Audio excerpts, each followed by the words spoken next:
I never considered myself a writer. I've always considered myself a filmmaker who writes stuff for himself to do.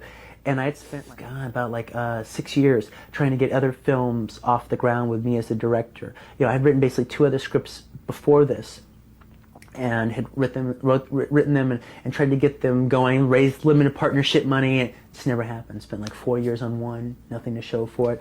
2 years on another, nothing to show for it. And out of frustration, I wrote Reservoir Dogs. I was going to shoot it for like 16 millimeter, black and white, $30,000, you know. And then I wrote it and I showed it to my partner, Lawrence Bender. He's produced the film. And I go, okay, here we go. Next month we're going to start shooting this because Bob's got a camera and Sid's got a Nagra. We're going to get film. And here we go.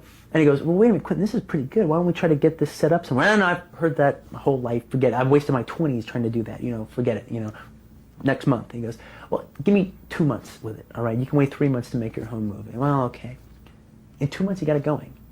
And it's just funny because it's like, I remember an acting teacher. I started as an actor. I'd studied acting for 6 years.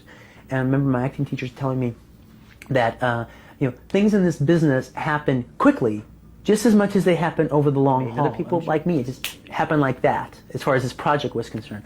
So it's like, it's the pendulum swings both ways. I think this was my time. I think this is a better movie than I would have made at 25, you know, with another script. I think it was this one's time. I really kind of think in terms like that.